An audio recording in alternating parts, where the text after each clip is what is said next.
والله خۆشەویستان، من و ئێوەش هەمومان لەم دنیاە دەرئەچین کەمێکمان هەیە خواحافیزی بکەین، کەمێکمان هەیە فریای وەسیەت بکەوین.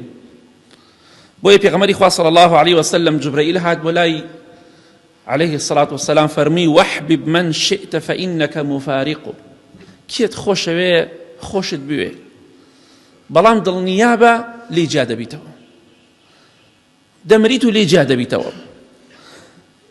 کاتێکە لە یەکێک لە غەزاکاندا، هەموو غەزاکانمان بینەوە کە ئیمامی خالیدی کوڕی وەلید ڕەزای خوای لێ بجارێ لە غەزایەکە 7-8 شمشێری شکاندووە.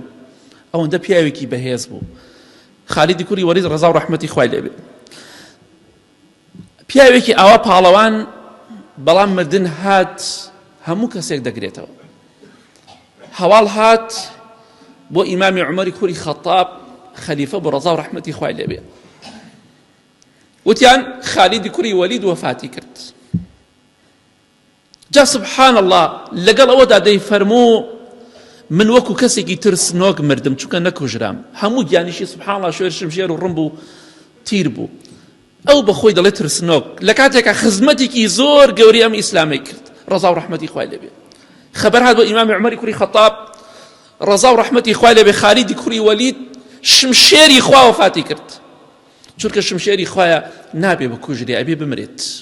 ڕەزا و ڕەحمەتی خوای لێ بێ. بەڵام ئیمام عومەر چی کرد؟ چۆ شوێنێکەوە پێچێکەوە دەستی کرد بە گریان، زۆر گریا. فەرمی ذهبوا وتركوني، ڕۆشتن و منیان بەجێ هێڵا. ئەم هەموو سەحابە و برادرە خۆشەویستە ڕەزا و ڕەحمەتی خوایە لێ بێ هەمویان مردن، بەس منیان بەجێ هێڵا. ئەمجا چووە شوێنێکەوە زۆر گریا. لە کاتێکە ئیمپراتۆرەتی فارس و ڕۆم خالیدی کوڕی وەلید ڕەزا و ڕەحمەتی خوای شکانی پشتی شکانن، کۆتایی پێیان هێنا، بەڵام مردن هات هەردێت. بەڵام گرنگ ئەوەیە ئینسان بەسەر بەرزی بمرێت.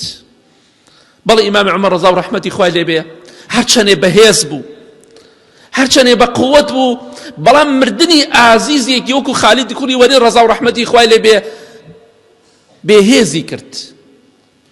بێهێزتەکە بێهێز کەسێکی ئازیز لە دەست ئەدەی هەرچەندێ بە قووەت بی دەشکێتەوە، تەحەموول ناکەی، دەسەکەی بە گریان. کەواتە ئەوە بزانم مردن لە یەکمان جا دەکاتەوە، بەڵام لە هەندێک جا دەبینەوە، لە هەندێک ئازیز و خۆشەویست جا ئەبینەوە، ئەڕۆین بەلای کۆمەڵی ئازیز و خۆشەویستی ترمان. بۆیە ئینشاءڵڵا بە خۆمان ئامادەکەین بۆ مردن.